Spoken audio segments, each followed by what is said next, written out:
మీరు గమనిస్తే drug related గంజాయి మన స్టేట్ లో అంటే గంజాయి మెయిన్ దాని మీదనే ఉండేవాళ్ళు. ఇంతకుముందు టోకెన్ గా ఎప్పుడన్నా జరిగేవి, నామకా వస్తే దాడులు జరుగుతుండేవి, తగలబెట్టేవాళ్ళు. మీరు గమనిస్తే ఉమ్మడి స్టేట్ లో అట్లాగే ఉండేది. అలా ఇంకా టీడీపీ హయాంలో అయితే అది మామూలు మన పంట మాదిరి పండించినారు. అప్పట్లో టీడీపీ నాయకులే ఒకరి మీద ఒకరు అలిగేషన్స్ కూడా చేసుకున్నారు. ఉత్తరాంధ్రలో వాళ్ల కన్సర్న్లోనే జరుగుతుంది. 100 కోట్లు సంపాదిస్తున్నారు, 1000 కోట్లు సంపాదిస్తున్నారని చూస్తున్నట్టు చంద్రబాబు నాయుడు కూడా వదిలేస్తున్నారు. ఈ మా గవర్నమెంట్ వచ్చాక, జగన్మోహన్ రెడ్డి గారి గవర్నమెంట్ వచ్చాకనే నాట్ ఓన్లీ ఆ సాగును ధ్వంసం చేయడమే కాకుండా ప్రత్యామ్నాయ జీవనోపాధి కూడా కల్పించి అట్రాక్టివ్, ఆకర్షణీయమైంది. ఎందుకంటే దాంట్లో వచ్చే తక్కువ కష్టానికి ఎక్కువ ఫలితం వస్తుంది కాబట్టి దానికే అలవాటు పడి ఇంకా వేరే వైపు చూడని అటు ఆ ప్రాంతం ప్రజలందరికీ కూడా, అదిలో సరిహద్దు ప్రాంతంలో ఉండే వాళ్ళందరికీ ప్రత్యామ్నాయ పంటలు చూపించింది మా ప్రభుత్వం. దానికోసం సెంట్రల్ గవర్నమెంట్ కూడా, హోమ్ డిపార్ట్మెంట్ కూడా ప్రైజ్ చేసింది. ఏపీ నెంబర్ 1 నిలబడింది.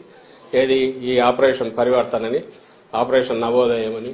ఎవరైతే ఈ సాగు మీద డిపెండ్ అయిన ప్రజలు కానీ, బార్డర్ వీళ్లు కానీ దానికి అలవాటు పడిన వాళ్ళను దాని నుంచి మళ్లించడంలో ఏపీ నెంబర్ 1 అనేది నిలబడింది. దానికోసం ఎస్సీబీ అదే పని మీద ఉంది. ఎస్సీబీ పెట్టిన తర్వాత 11,000, 12,000 ఎకరాల్లో సాగును ధ్వంసం చేశారు.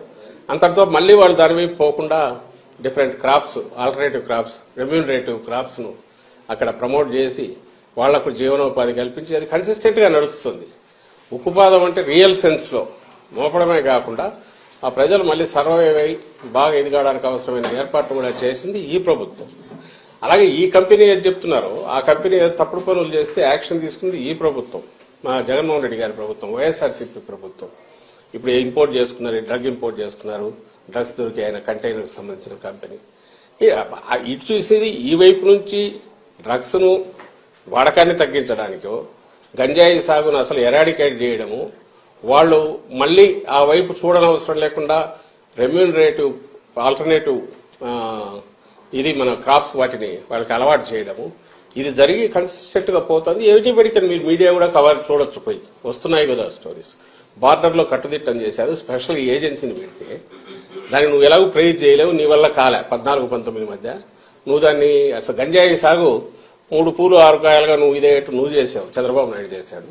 ఈ రోజు దాన్ని ఎరాడికేట్ చేసిన మా మీద, నేను ఇంతకుముందు అన్నట్టు దొంగ అన్నట్టు మా మీద నిందలు వేసే ప్రయత్నం చేస్తున్నారు. ప్రతి దాంట్లో ఇదే పని చేస్తున్నారు.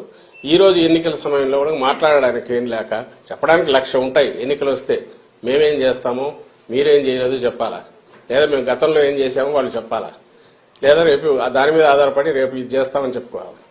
ఇది లేదు కాబట్టి ఈ తప్పుడు నిందలు ఈ పర్టికులర్ కేసులో అయితే వాళ్ళు తప్పించుకోవడానికి మా మీద బండలు వేస్తున్నారనేది మేము భావిస్తున్నాం. అందుకే ఆ కన్సర్న్ ఏజెన్సీకి ప్రెస్ కౌన్సిల్ కూడా కంప్లైంట్ పంపుతున్నాం. ఈనాడు, ఆంధ్రజ్యోతి వాళ్ళ తప్పుడు రాతలు, ఆ ఛానల్స్ వాటన్నిటి మీద కూడా లెటర్సీ. అయితే ఇది కన్సిస్టెంట్ గా ఈ తప్పుడు ప్రచారం, అబద్దాలు రిపీటెడ్ గా మాట్లాడడం అనేది టీడీపీకి అలవాటైంది. రాష్ట్ర ప్రజలు గమనించాలి.